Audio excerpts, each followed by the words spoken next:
Hello friends, ये JEE advance 2020 की problem है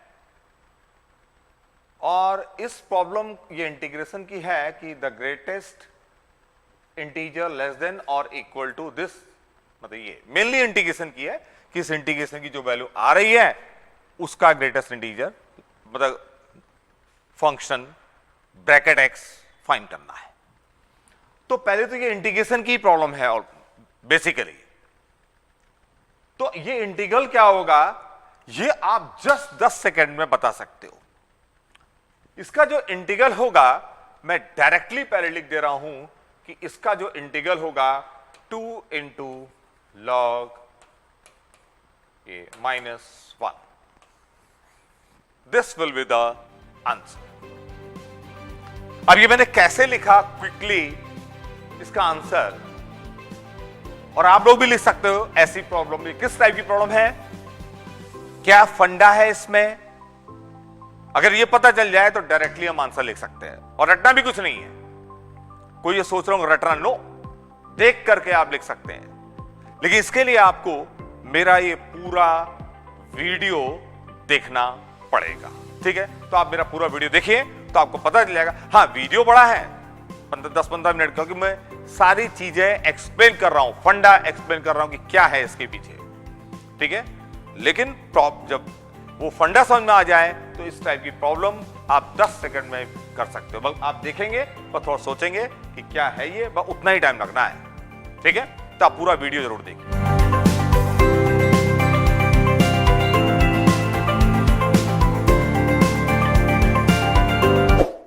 आज मैं आईआईटी की एक प्रॉब्लम सॉल्व करूंगा, जेई 2022 एडवांस की इंटीग्रेशन की प्रॉब्लम। और इवन मैं ये बता दे रहा हूं आपको, अगर किसी ने इंटीग्रेशन पढ़ा भी नहीं है वो भी इस प्रॉब्लम को सॉल्व कर सकता है, और ये जेई 2022 की एडवांस की प्रॉब्लम है। ये भी मैं प्रूव करके दिखाऊंगा आपको। और देखिए, ये मेरा नाम केसी जोशी है, मैं आईआईटी कानपुर से बीटेक हूं और मैं आपको ऐसे मैथ्स को विजुलाइज करके प्रॉब्लम सॉल्व करना सिखा सकता हूं। अभी आप एक इसका एग्जांपल देखेंगे कि इवन कई लोगों ने इंटीग्रेशन अगर पढ़ा भी है और भूल गए हैं वो भी इसको सॉल्व कर लेंगे, और अगर किसी ने नहीं भी पढ़ा है वो भी इसको सॉल्व कर सकता है, ये भी आप देखेंगे। ये है एडवांस 2022 की प्रॉब्लम आईआईटी की। ये इंटीग्रल दिया हुआ है, ये इंटीग्रल और दोनों का सम पहले हमसे पूछा गया है। जो इसका सम आएगा उसका क्या निकलना, the greatest integer less than और इक्वल टू दिस। ये तुमको पता ही है, ग्रेटेस्ट इंटीजर लेस देन और इक्वल टू का मतलब होता है ब्रैकेट एक्स। तो अगर ये सपोज आ जाए 10.7 तो इसकी वैल्यू क्या हो जाएगी, इस पूरे की वैल्यू जब ब्रैकेट लेंगे इसका 10 हो जाएगी। अगर ये आ जाए 100.3 तो इसका ब्रैकेट मतलब ग्रेटेस्ट इंटीजर लेस देन और इक्वल टू दिस मच क्या हो जाएगा, 100। ये सबको पता रहता है। अब मैं इस प्रॉब्लम को सॉल्व कर रहा हूं तो देखिए इस प्रॉब्लम में क्या क्या चीज यूज होनी है, पहले वो बात मैं आपको बताऊंगा, फिर उसके बाद मैं ये प्रॉब्लम सॉल्व करूंगा, ठीक है? ये अब क्या क्या चीज यूज होगी, देखिए। एक तो ये कि अगर कोई फंक्शन एफ एक्स है, ये एफ एक्स फंक्शन है, सपोज ये ए है, ये बी है, तो ये एफ ए और ये एफ बी होगा। और इस फंक्शन का जो इंटीग्रल है ए से बी तक, वो ये एरिया होगा। कौन सा एरिया? देखिए था,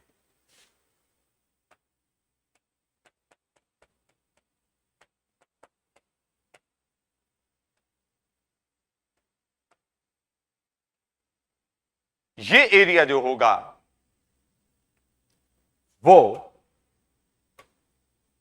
इंटीग्रल होगा।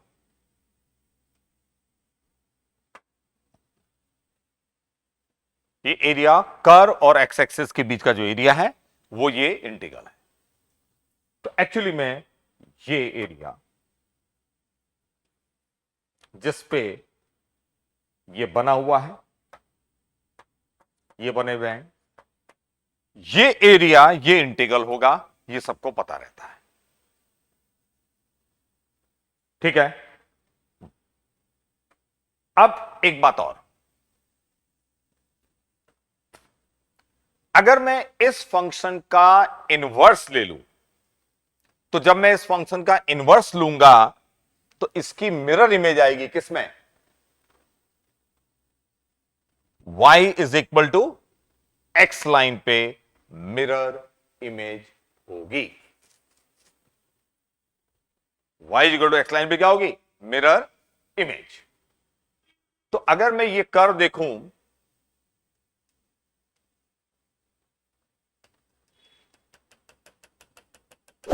ये y is equal to x line देखूं और इस कर्व की मिरर इमेज लूं किसमें? y is equal to x line पे, तो ऐसे कुछ बन जाएगी, ऐसे मिरर इमेज बन जाएगी। क्लियर? अब मैं यहां नहीं बना रहा हूं क्लियरिटी के लिए कि थोड़ा डायग्राम हमारा क्लियर रहे और मुझे एक्सप्लेन करने में कंफर्टेबल लगे और तुम भी इजीली समझो।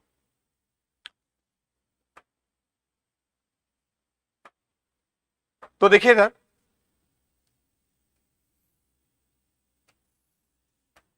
एक्स वाई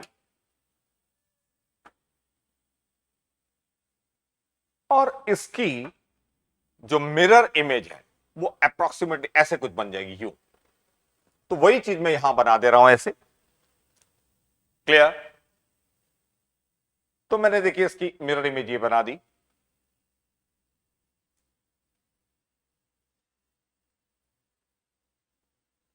ऐसे कुछ बन जाएगी इमेज। ठीक है, इसकी इमेज इधर यू बनेगी, Y equal to X line पे यू, तो वो इनवर्स होगा। तो ये मान लिया इनवर्स है इसका, y is equal to F inverse x है। इनवर्स में क्या होता है? x और y इंटरचेंज हो जाते हैं। इस पॉइंट की इमेज होगी, यह है a कॉमा एफ ए, इसकी इमेज जो होगी यहां वो होगी F A comma A. X और वाई इंटरचेंज हो जाएगा। जैसे इस पॉइंट के कोऑर्डिनेट क्या है इसके? a comma F A. तो जब इसकी मिरर इमेज लेते हैं y equal to X line पे, वो उसका इनवर्स होता है। तो इनवर्स में x और y इंटरचेंज हो जाते हैं। तो जो इसकी इमेज बनेगी इस पॉइंट की यहां, तो उसका x कोऑर्डिनेट जो होगा एफ ए हो जाएगा और y कोऑर्डिनेट क्या हो जाएगा? a के बराबर, y कोऑर्डिनेट a। तो ये a और ये क्या? F A. तो ये a और यहां एफ ए आता है। सिमिलरली ये वाला पॉइंट जो कि इसकी मिरर इमेज है y equal to X line पे, इसके कोऑर्डिनेट क्या है इस पॉइंट के? b comma F B. तो इसकी जो मिरर इमेज होगी उसके कोऑर्डिनेट क्या होंगे? F B comma B. Inverse में x और y क्या होते हैं? इंटरचेंज। x और y क्या होते हैं? इंटरचेंज हो जाते हैं। अब आप एक चीज देखिए,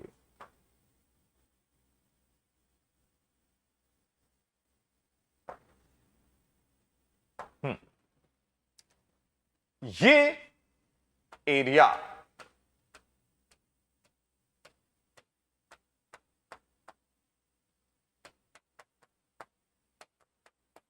ये एरिया जो होगा वो integral of F inverse x, कहां से कहां तक, एफ ए से एफ बी तक ये इंटीग्रल होगा। और ये एरिया जो है कौन सा वाला है,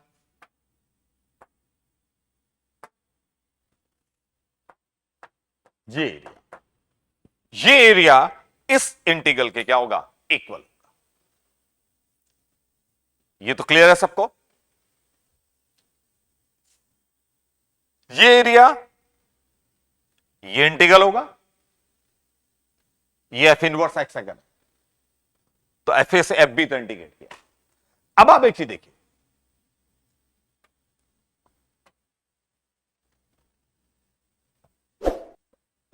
इनवर्स फंक्शन में क्या होता है, एक्स और वाई इंटरचेंज हो जाते हैं।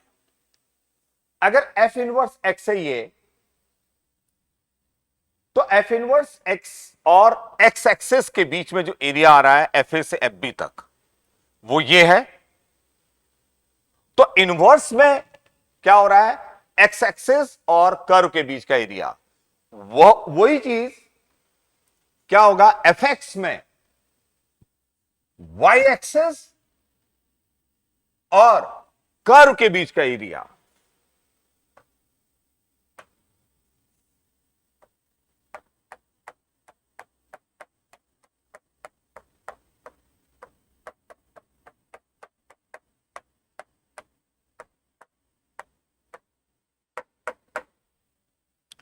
ये एरिया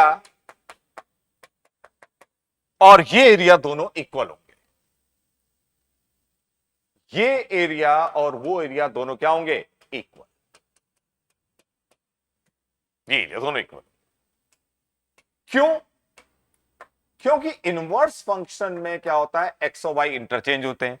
अब इनवर्स फंक्शन में अगर बोला जा रहा है एक्स एक्सिस और कर्व के बीच का एरिया, तो फंक्शन में क्या होगा, वाई एक्सिस और कर्व के बीच का एरिया। एफ एक्स में जो वाई एक्सिस और कर्व के बीच का एरिया है वही एरिया होगा इनवर्स में कर्व और एक्स एक्सिस के बीच का एरिया। इसको मैथमेटिकली भी ऐसे प्रूव कर सकते हैं इंटीग्रेशन से, लेकिन मैं सब्स्टिट्यूशन से प्रूव किया था, लेकिन मैं ऐसे डायग्राम में दिखा रहा हूं। ये दोनों एरिया इक्वल होंगे।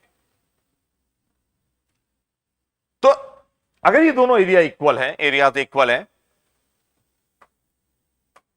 आपसे अगर ये प्रॉब्लम पूछी जाए कि A to B F X D X plus F A plus F B F inverse X D X, तो ये दो इंटीग्रल का जो सम है वो इन दो एरियाज के सम के बराबर होगा। कौन से दो एरियाज,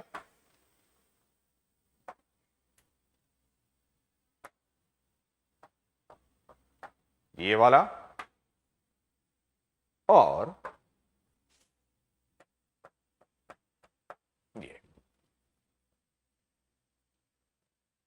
ये इंटीग्रल, दोनों इंटीग्रेशन का सम इस एरिया और इस एरिया दोनों के सम के बराबर होगा। ये एरिया प्लस ये एरिया। अब इन दो एरियाज को ऐड करना है इसको, तो ये एरिया क्योंकि यहां भी है, तो इन दो एरियाज का सम जो होगा, अब ओबियस है कि ये एरिया और ये एरिया का सम निकालना है। तो क्लियरली ये जो आपका रेक्टेंगल फॉर्म हो रहा है, इस रेक्टेंगल से इस रेक्टेंगल का एरिया, छोटे वाले इस रेक्टेंगल का एरिया क्या करो, सब्ट्रैक्ट कर दो। ये बड़े वाले रेक्टेंगल का एरिया क्या होगा, ये लेंथ है एफ बी और ये क्या है, बी। तो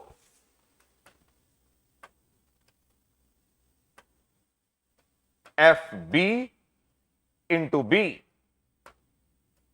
ये बड़े वाले रेक्टेंगल का एरिया है। इसमें से छोटे वाले रेक्टेंगल का एरिया माइनस करना है। ये क्या है, ए और ये एफ बी, तो एरिया कितना हुआ, A into F A, A into F A rectangle का एरिया। तो देखिए दिस इज वेरी इंटरेस्टिंग। अच्छा, मैंने इसको डायग्राम से प्रूव कर दिया है, वैसे भी प्रूव किया जा सकता है। अगर आपको कभी भी ऐसी कोई प्रॉब्लम दी हो जिसमें एफ एक्स हो, एफ इनवर्स एक्स है इधर, और ये लिमिट एफ ए से एफ बी है और ये ए से बी है, तो इन दोनों का जो सम होगा वो होगा b into F B, b into F B minus a into F A, minus a into F A. Very simple. अगर आपको ये पता है तो देखिए आईआईटी की ये प्रॉब्लम, अब क्लू कैसे मिलेगा यहां पर, कैसे करना है।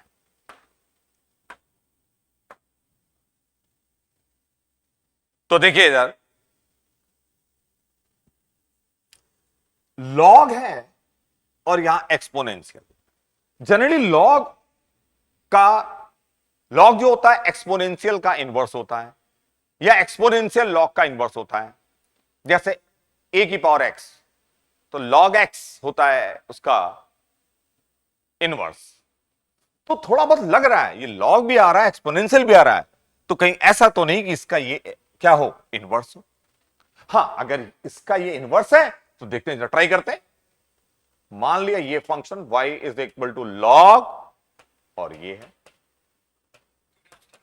अब इसका इनवर्स निकालना है। तो पहले x और y को इंटरचेंज कर देते हैं, ये किया,